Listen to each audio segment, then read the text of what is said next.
जिला के 55,000 जिलों में बैठक चल रही है। बैठक के माध्यम से जन वितरण विक्रेताओं की समस्याओं का समाधान एवं लंबित 8 सूत्री मांग एवं अभी वर्तमान में जो जन वितरण विक्रेताओं की जो समस्या आ गई है, सबसे बड़ा समस्या आ गया है पॉस मशीन। एक बात बताइए, पॉस मशीन के द्वारा खाद्यान्न वितरण हो रहा था, कहीं कोई दिक्कत नहीं, कहीं कोई समस्या नहीं है, लेकिन राज खाद्य निगम के गोदाम प्रबंधक द्वारा तौल के खाद्यान्न नहीं दिया जाता, एवरेज पर दिया जाता है, 51-52 के एवरेज पर दिया जाता है और प्रत्येक पूरा में 4 से 5 किलो कम दिया जाता है। और वेइंग मशीन जो बॉस से सीधे जोड़ दिया जाएगा वो तो नेट वेट में रहेगा, तो जितना हमको 5 किलो कम दिया गया है वो बेकअप कौन करेगा? राज खाद्य निगम में वेइंग मशीन का उपलब्ध नहीं है। FCI में जहाँ से खाद्यान्न आता है वहाँ भी तौलने का व्यवस्था नहीं है। हम लोग सीधे ट्रक से आता है और ट्रक से आने के बाद सीधे डीलर के दुकान पर पहुँचा देता है, तौलने की कोई व्यवस्था नहीं है। हम लोग का मांग किया है कि खाद्यान्न जो भी लगाना लगाइए, मुझे कोई आपत्ति नहीं है, लेकिन नेट पेट में खाद्यान्न मिले, इसके लिए जो DST के द्वारा है उसको वेइंग मशीन ले करके आवे और हमारे जो तराजू है, जो आप तराजू से तौल के दे रहे हैं, उसको जोड़ दिया जाए उससे राज खाद्य निगम के स्टॉक से, ताकि खाद्यान्न आवे, उतना ही प्राप्ति हो, उतने का पैसा हम लोग से ले, उतने का पैसा हम लोग दे और नेट पेट में खाद्यान्न देने को तैयार है। लेकिन ये व्यवस्था नहीं किया गया, सीधे जन वितरण दुकानदारों को वेइंग पॉस मशीन से जोड़ा गया है। वेइंग मशीन को ये गलत परंपरा है।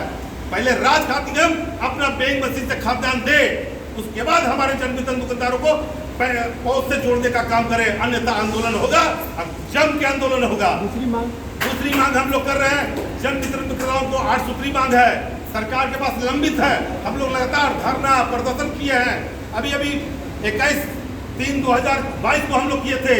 सरकार ने आश्वासन दिया कि सभी को डीलर मार्जिन मनी मिल जाएगा। 3 महीना जब भी हम लोग हड़ताल करते हैं, प्रदर्शन करते हैं, पिछले बार हड़ताल किए थे तो 3 महीना का दिया, इस बार प्रदर्शन किए तो फिर 3 महीना का दिया, यानी जब भी प्रदर्शन करते हैं तो 3-3 महीना करके देता है। मैंने हम लोग मांग किए कि अद्यतन डीलर मार्जिन मनी 2020, 21 और 22 का अद्यतन डीलर मार्जिन मनी मिले।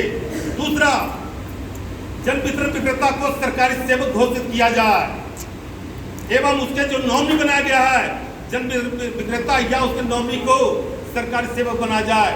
30,000 रुपया प्रति माह मानदेय दिया जाए, 300 रुपया प्रति क्विंटल कमीशन दिया जाए। 70 रुपया कमीशन का से मांग करते करते 20 रुपया कमीशन बढ़ाने का आदेश पारित हुआ है। बिहार सरकार उसे भी लागू नहीं किया जा रहा। मांग किया कि जल्द से जल्द 90 रुपया जो हम लोग दिया गया वो देते हुए 21 रुपया पॉस संचालन करने पर जो भारत सरकार का आदेश मिला है उसको भी हम लोग को दिया जाए। 17 रुपये कमीशन, अतिरिक्त कमीशन पॉस संचालन करने पर है। 2019 से पॉस शुरू किया गया है, उसके बावजूद भी हम लोग को नहीं मिल रहा है। क्यों नहीं मिल रहा है?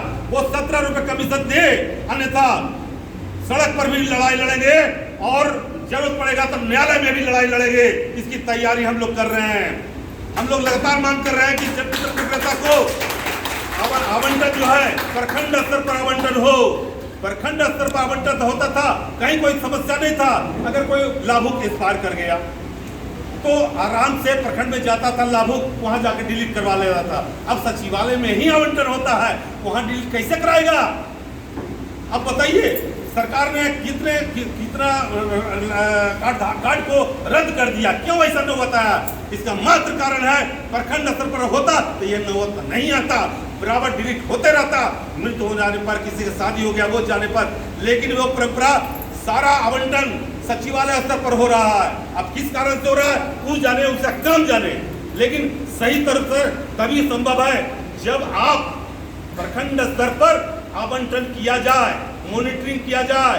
उसके लिए प्रखंड पूर्ति पदाधिकारी है, अनुमंडल पदाधिकारी है, जिला पदाधिकारी के निगरानी में उनके नौकरी से आवंटन की मुझे कोई आपत्ति नहीं है। सचिवालय स्तर पर जो आवंटन हो उसे मैं विरोध करता हूं, उसे वापस लिया जाए। मेरा नाम वरुण कुमार सिंह, प्रदेश महामंत्री fair price dealers association Bihar पट्टा।